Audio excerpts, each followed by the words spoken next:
Welcome to the League of Women Voters of Chicago's Zooming with the Alderman series of interviews.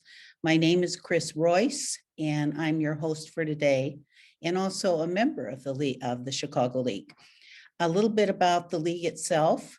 Founded 101 years ago right here in Chicago, the League is a nonpartisan political organization which encourages the informed and active participation of citizens in government, works to increase understanding of major public policy issues, and influences public policy through education and advocacy.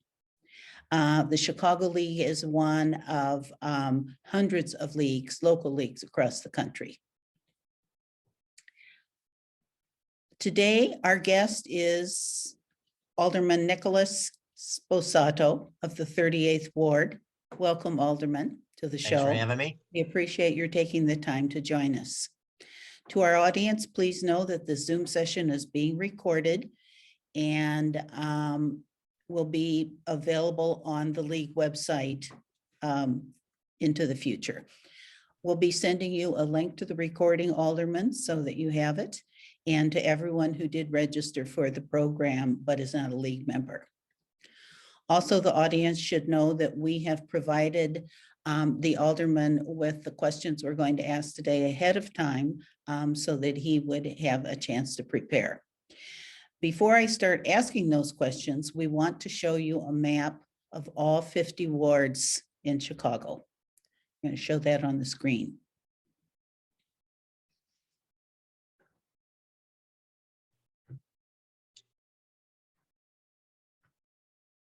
Okay. And I'm looking for there's the 38th. Thank you, Chris. So let's go to a close-up of the 38th. Okay. Very good. All right. So I think we're ready to start. And if you're ready, Alderman, here goes. My first question. Excuse me for rattling. Can I say a couple of things first, Chris? Is that okay if I open up the introduction about myself a little bit, because there's some very unique things about me. So, okay. So first of all, thanks for having me on the show. I appreciate it. To let your viewers know about my community. Of course, I think it's the most awesome community in the city of Chicago. But that's what 50 of us say. So, you know, I'm on the far northwest side. I'm as far west as you could go in the city. Most people don't even know that the city goes to 8800 west. A lot of people think it just goes to 8400 west, but the city goes to 8800 west. And literally my backyard is 8800 west. And I go from 8800 west, which is East River Road, all the way to Laramie, which is 5200. And then my furthest south is Belmont, which is 3200. And my furthest north is Lawrence, which is 4800 north.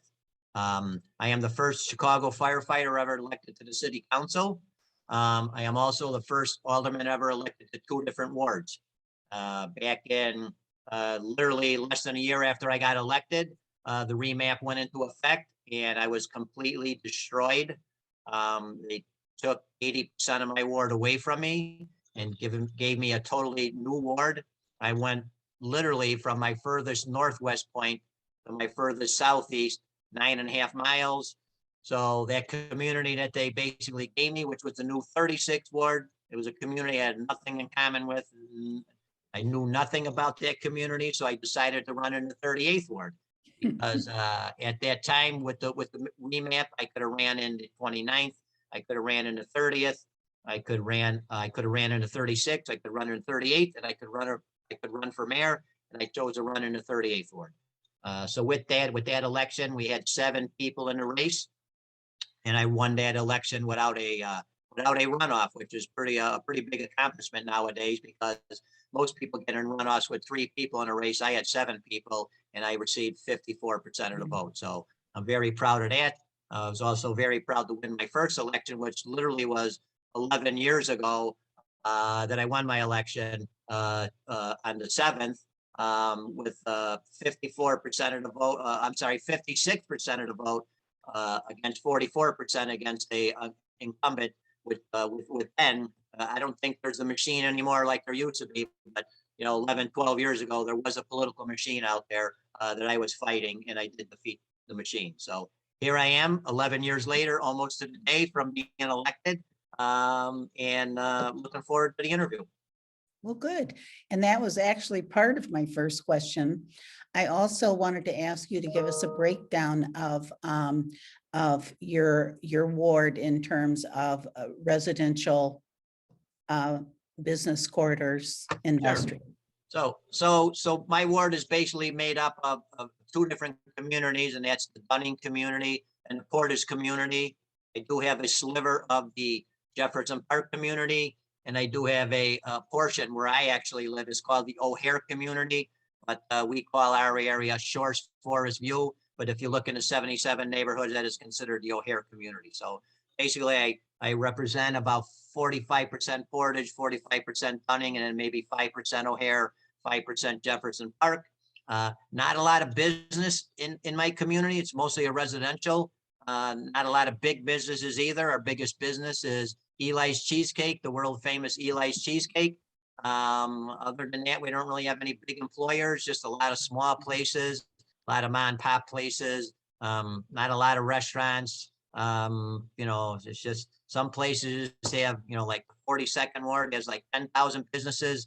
I'm guessing my ward is probably in the 800 to 1,000 range. So we don't have a lot of businesses. Most of our businesses are small, mostly a single family home type community, somewhat of a bungalow belt. People take care of their property, respect each other. Not a lot of crime. Statistically, we're one of the safest wards in the city. Although, you talk to some people and they wouldn't agree with that, but the statistics show that we are one of the safest wards in the city. Well, that in itself is notable. So I appreciate Right, it. and I can't really take the credit for that, Chris. I mean, I give the credit to our own community for being respectful and law abiding, and also the police for doing a great job. So when people acknowledge me or credit me, say good job, that's something I can't really take credit for. I'm just happy I'm part of this awesome community that is very law abiding and very supportive and respectful of the police. Okay. And as you know, I didn't say, there's another thing I didn't say about myself. Oh, I did say, I'm sorry. I did say I was the first Chicago firefighter ever elected to the city council. So I came from a unique background. A lot of aldermen were city commissioners, attorneys. I'm just a guy with a high school diploma that was a Chicago firefighter. And here I am at 52 years old. I got elected into the city council. Very I'm impressive. 63 now, Chris, but I was 52 at the time. So. You don't look it. I look pretty good for a guy in a wheelchair. I did want to ask you a question about the map, the ward map. Are those, is that a green space that I was seeing that seemed to be vacant, parks or whatever?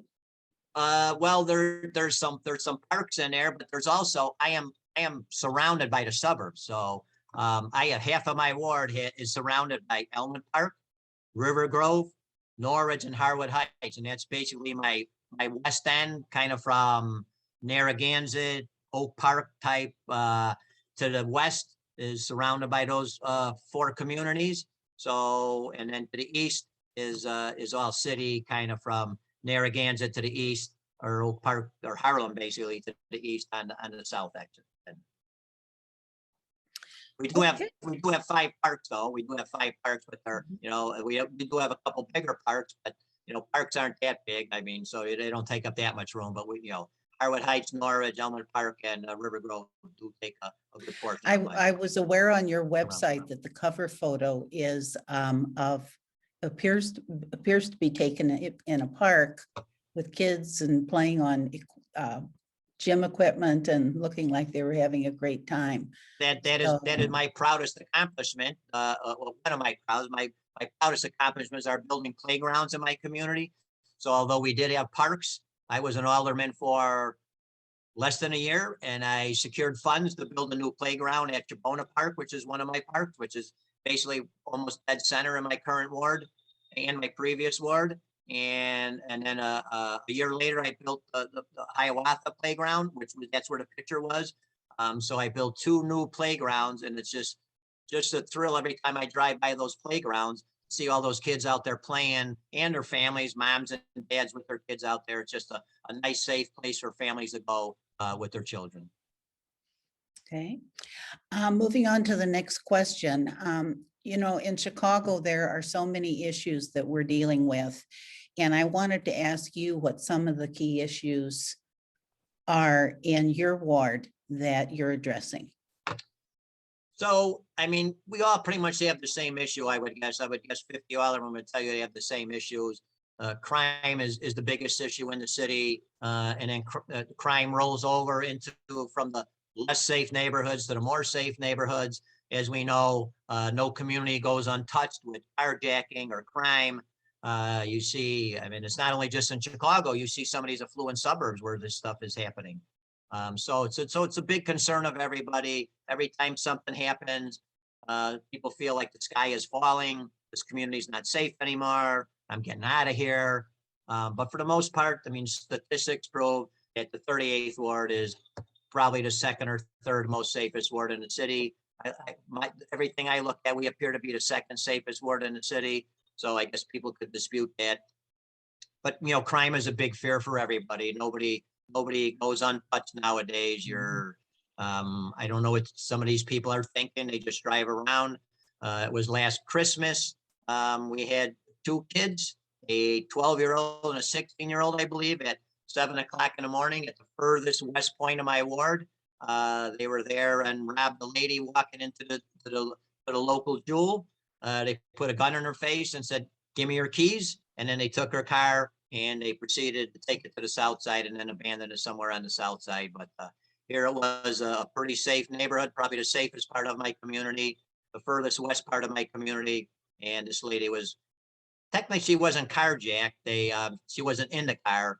They just, you know, put the gun in her face, said, "Give me your car keys," and then they took her car. So they stole her car, technically, I guess. So they called it a carjacking. So I'm not sure the definition of a carjacking. I kind of thought if you're in the car and they pull you out of the car, that's the carjacking. But they robbed her. They demanded her keys, and then they took her car. But that's rare. That's rare because, you know, in 2021 I had 1 carjacking. In 2020 I had 2, and in 2019 I had 3. So when you look at the statistics throughout the city, most of my friends on the west and south side, they tell me pretty regularly they would love to have my crime problems. My crime problems are mostly garage robberies, petty theft, those kind of things. Okay. You mentioned Eli's Cheesecake, and I'm wondering if attracting more business to the community and perhaps even establishing industrial areas is something that appeals to the citizens and therefore you. Well, it would if there was room, if there was a place to put them. I don't have any open vacant land where you can put an industrial park or anything like that. I mean, every inch is pretty much occupied. There might be a couple corners that are vacant. I have a couple eyesore corners. I have Cumberland and Irving. I have both sides of the street there have been vacant lots for since I've been alderman. We have Irving and Central, which is the heart of Portage Park, has been vacant since I've been the alderman of the 38th ward, and my 2 predecessors before me. That's been vacant. So there's not a lot of room. There's really no place to put some sort of industrial corridor, industrial park, whatever you want to refer to it as. It's just like a lot of my businesses are storefront type businesses that we do have our share of vacancies, but you know, nobody wants to be on the street anymore. Everybody wants to be in a little bit of a mall, a strip mall where people can actually park. So it's very difficult to get somebody in an old, outdated storefront with no parking. So that's a challenge. Right. So going back to the when you first joined the city council, you talked a little bit about that. And what made you keep running for election or re-election? What is it about the job? Okay, so let me start from the beginning a little. So I'm a little bit of a different. I had a work ethic. That's what I had. I wasn't. I tell everybody I was too smart for college. That's something I'm very proud of. I had a work ethic. I worked hard. I was a good kid. I did stupid stuff. I drank, I partied, a lot of my partying was drinking. I never did drugs, but I had a work ethic. I worked hard, and I was always somewhat interested in politics. And I always said about from the time I I got involved in an aldermanic election that I said someday I'm going to be alderman. And I ran in 2007, and I got my brains beat in. I lost 75-25, and 4 years later, I came back and I beat their brains in. I tell everybody. So um, basically, my plan was to let people know I was serious about this, because people thought I was nuts to run against a powerful 36 ward Democratic organization. So I ran, and then I beat them, and then I got my ward taken away from me. I ran in a different ward with 7 people in a race, as I told you. I won pretty handily. And then I ran 4 years after that in 2019, and I ran unopposed, which is another rarity. Very few aldermen run unopposed. I believe in 2019 there was an unusual amount. There was 5, which is a lot. So I was one of 5 aldermen that ran unopposed. So Chris, I must be doing something right, because usually people run against somebody because they're not happy with what you're doing or what you're not doing. And I feel I have an awesome staff, and I'm only as smart as the people surrounding me. And I tell everybody that I'm not as smart as I look. So I surround myself with smart, dedicated, hardworking people. And our office is a revolving door. We have probably, 30, 40 people a day come through the door. We probably get about 100 phone calls, and we're always doing something. We're always helping people. So I'm very proud of being able to help people. I've helped people my whole life. I was an organizer my whole life, whether it was a baseball team, football pools, you name it. I had a history of giving before I was the alderman. I was involved with the local food pantry, the Knights of Columbus, the Lions Club, the Parents Club, the LSC, the Park Advisory Boards. I was always involved with something. Kind of from the time I became a fireman, because that allowed me a lot of time to get involved. And I was actually a late bloomer as a fireman. I didn't become a fireman until I was 35 years old. So that's kind of old. Most people think I was a fireman when I was 21, 22. My previous life, I was a driver of a truck for United Parcel Service. So that was I made a great living. My wife was able to stay at home and raise our children.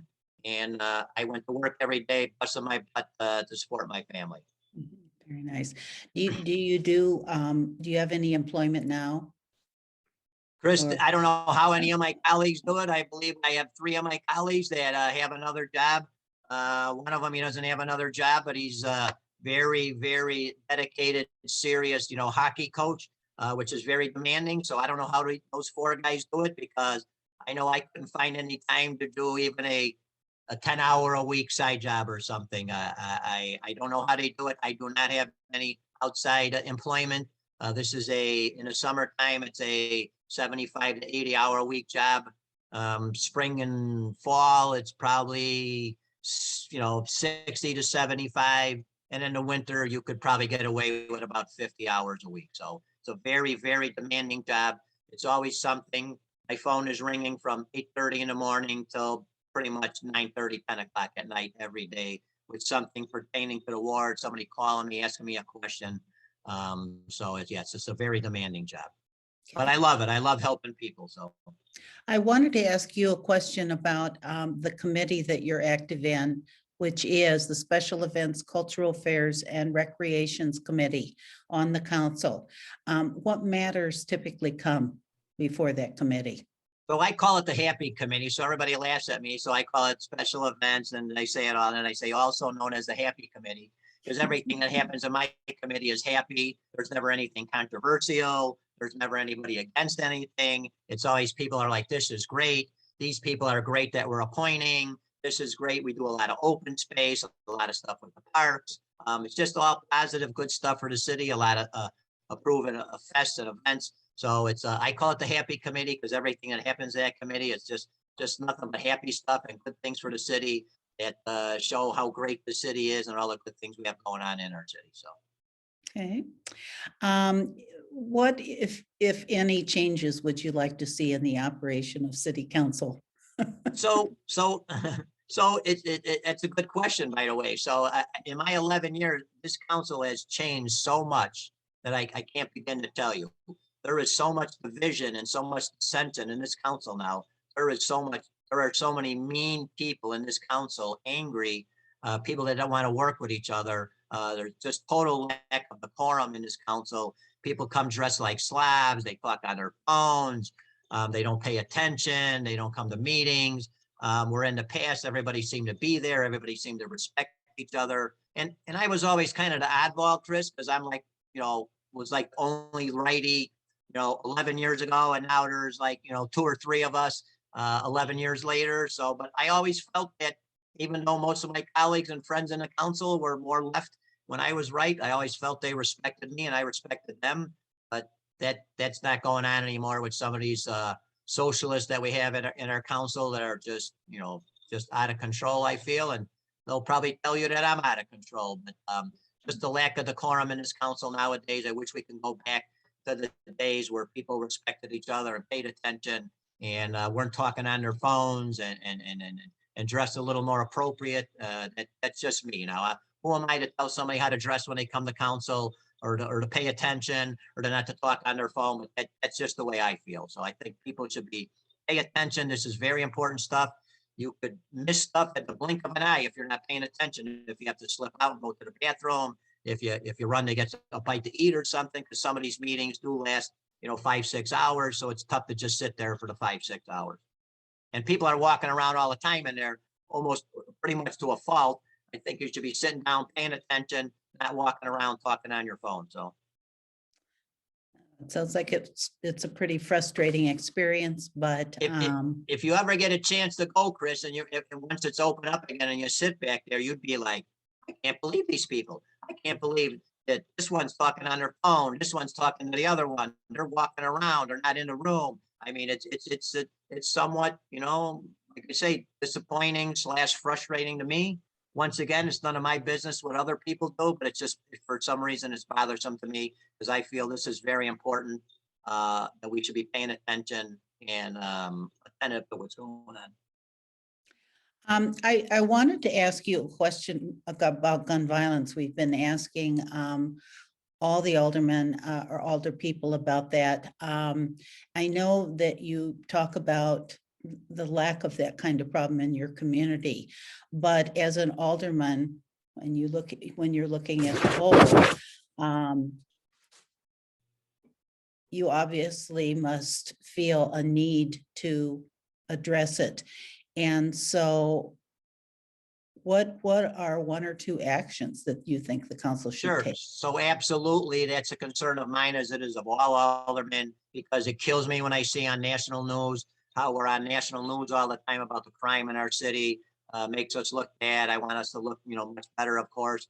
My thing is, and it'll take a long time to fix this problem. This isn't going to be fixed overnight. But right now, I just feel there is zero consequences for crime right now. I mean, these people, these criminals, these anarchists, these terrorists, whatever I want to refer to them as. I mean, they're literally back on the street in hours and committing crimes again. So that just can't be. We can't allow that. I mean, I think, and I know if they're kids, I just think we have to lock them up and give them some counseling. And it doesn't do any good, obviously, to throw them in jail and throw the key away. But rather than a jail, it should be some sort of counseling in there and and educating these kids, because a lot of it is, as we hear, these are literally, like I said, a 12-year-old stuck a gun in the face of a woman in my ward to take her car away. So we're hearing all the time, these are mostly kids under 18 that are doing this carjacking. So there has to be some consequences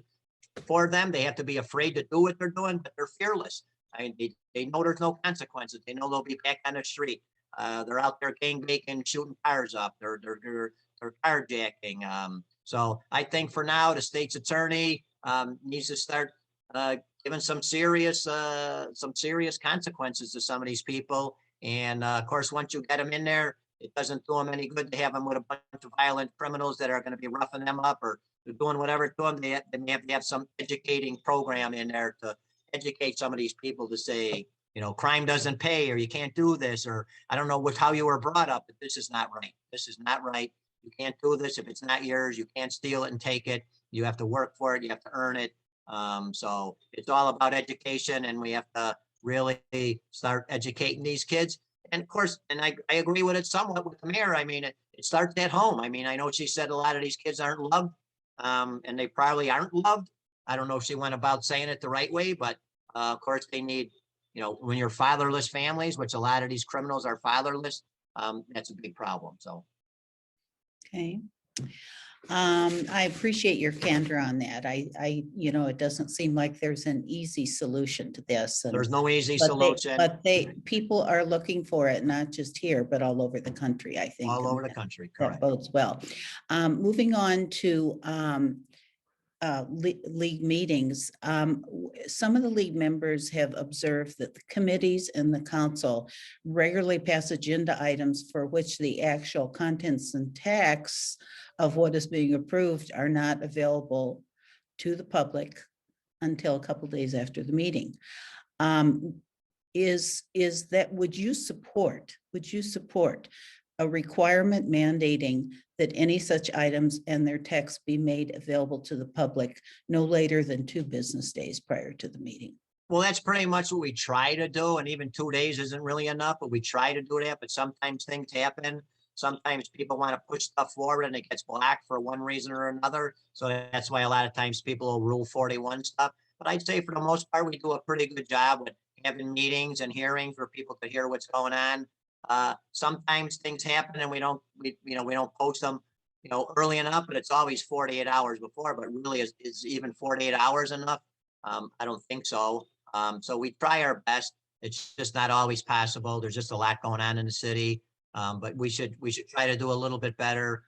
Things change, and that's why some of these things happen. But I feel we do a pretty good job considering. I mean, we should, like I say, some of these Rule 41s are because people feel stuff's getting blocked and they want to have it heard. So, and those are far and few between, Chris. So it's not like it's a regular occurrence. So I think, like I say, once again, for the most part, we do a pretty good job having meetings. But pre-pandemic, people don't want to come down City Hall to hear what's going on. Even during the pandemic, very few people come in on the Zoom meetings to hear what's going on. We have a couple regulars, but other than that, not a whole heck of a lot of people. I don't know whether they trust their alderman to be their voice. I'm not really sure, or just people, people are busy in their lives and they don't really care. I'm not sure what the reasoning is. We can't force people to be educated.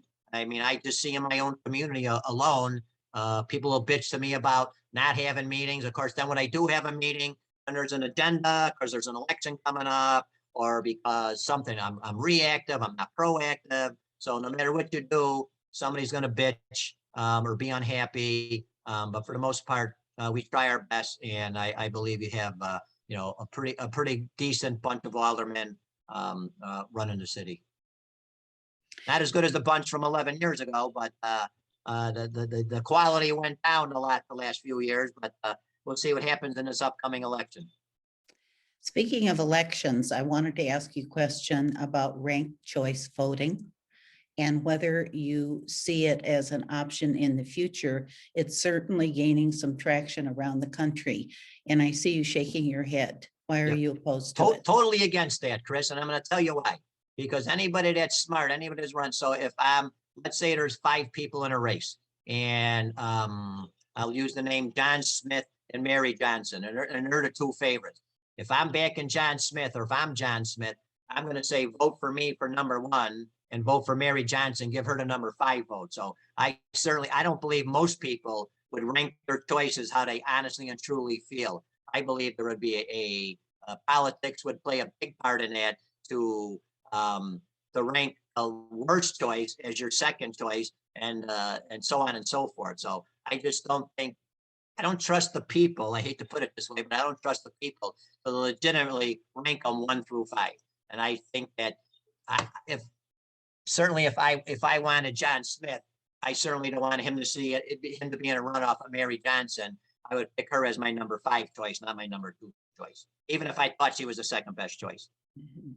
And I think a lot of people would do that. So I think people would try to manipulate that ranked voting. So. It's just, it would also be such a change that there would be a need to educate the public. Some, and so there are a lot of things to consider for a change of Right. that magnitude, but Yes. it doesn't seem like it's going to be on the agenda anytime soon, would you say? Yeah, I would think not, and I don't know, has any major cities done that so far, to your knowledge, do you know? I think, I think New York City may have, and there are cities throughout the country. Okay, And I do know that it's growing in popularity in certain communities, but okay. I don't have the exact details. You can easily find information by Googling it, so. Yeah, if it was working and it truly worked, it's something I would support, but I see people manipulating it and not truly voting truly voting for their first choice, but not truly voting for their second and third choices. They would want them to be pick their fourth and fifth, and their fourth and fifth to be their second and third. So to change the outcome. Okay, so now I have a question for you that the league is posing to you, which is, if there was one initiative of yours that you would like us to support, what would it be? What would it be? That's a good And question. some examples are sending written comments from the league to appropriate committee members or all members of the city council. If I had any initiatives, I would ask you guys for your help with. I would ask to, I guess I would ask people if they could possibly try to get more engaged with politics. I think the more people that are engaged and educated on politics, I think the better off we are. Because as we know, there's been some not good people that have been elected in the past, and people are like, how the heck did this person get elected? Because people aren't paying attention. Maybe they voted for him because they have a good name or something. So I guess I would say if there's a way to encourage or educate, I guess it wouldn't be just your people either. It would be people, period, to say, let's pay a little bit more attention, people. This is important stuff. It's important to have good people in leadership that are attentive and responsive. So I guess I would ask you guys to just try to ask people to be more engaged, educate yourself and be more engaged. And of course, that's part of our mission as an organization. Yes, So, which is a good mission, and to say like, let's get engaged, let's get informed, and listen. I mean, I respect people's opinions, and not many people agree with my opinion, and that's fine. But if you're passionate and strong and educated on your position, I could accept that. Like I told you, a lot of my friends are lefties, and I'm a righty, and we could joke and we could be friends and we could work together. And that's the way politics used to be, certainly in the state, not the city. Everybody was on the same page back in the day, but the state, I mean, the Republicans and the Democrats, they would battle it out on the floor there. And then afterwards, they go out, they'd have dinner, they'd have drinks. Some of them would room together. And now there just seems to be so much hatred and dissension and lack of decorum, whether it's the state or the feds. I mean, certainly you look at Congress. I mean, it's out of control, I think. So, I just say for people to get more engaged and more educated and really know who you're voting for. so I have one final question, Alderman. What are several things you would like to get done or at least started during the remainder of your term as Alderman? Well, I have a few vacant lots that have bothered me because for 11 years I've had 11 years for two of them, 7 years for one of them. So it's like an embarrassment to me that I couldn't do anything. But I have a lot of proud moments, Chris. I mean, I brought 2 high schools to my ward, 2 awesome high schools. One of them is a freshman academy for Taft, but still my kids can now go to Taft. I brought Rickover Academy, which is just an awesome school. I did a lot of improvements at my schools. So I'm very proud of my schools and my parks. I did a lot for my parks.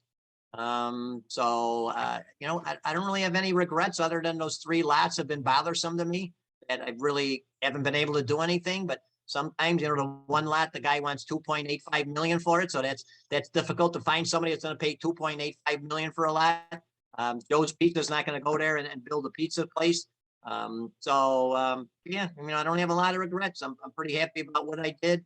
I just wish I could have done a little bit more for business, brought a little bit more business, a little smaller business, but that's a challenge to bring small business in. It's hard enough to bring big business, because you can reach out to some of these big joints and ask them to come and look at a corner or look at a building or look at some places. But the smaller stuff, I don't know that Chris wants to open up a boutique, and I don't know who that person is, I can't say, hey, Chris, why don't you open up a boutique in my ward? And you're like, I don't want to do that, Nick. I mean, so yeah, so I guess my one regret is, I guess I would say is I wish, and everybody would say they wish they had a stronger business district. And you hate to see vacant storefronts and lots, and so that would be, to do better with what my business district. Okay, any final closing thoughts before I deliver a few closing remarks? No, it's just a pleasure to serve. I've served my pretty much the last 30 years of my life since I became a fireman. Like I say, I've been involved in a lot of organizations well before 10 years before I was an alderman. That I was very active with my kids at LSC, and my daughters. I was president of the Fathers Club, the Lions Club, you name it. The food pantry, I was there. I was involved with it. I did serve my community a lot well before I was an alderman. And yeah, just happy to serve this awesome community. I lived in the northwest side of the city my whole life. When I say I lived in my ward my whole life, I lived in the 36th ward for my first, 53 years of my life. And then when the remap happened, and I was in the 38th. So technically 36, 38, which is the northwest side my whole life, with the exception of one little bleep on the radar. I lived in River Grove for a year and a half, which was literally across the street from my ward. So, but that's about it. I've been a northwest sider of the city of Chicago my whole life. Served my city as a fireman, served as an alderman, and it's just an honor and a privilege to serve the good citizens of the city of Chicago. Well, Alderman, I want to thank you. It's been an honor and a privilege to interview you, learn more about you and your passion for our city. And I thank you for being a great guest today. A reminder Thanks for to having me, Chris. everyone who is watching, our next program will feature Alder Emma Mitz of the 37th Ward on April 28th at 6 p.m. Thank you all for watching. I'm Chris Royce. Have a great evening.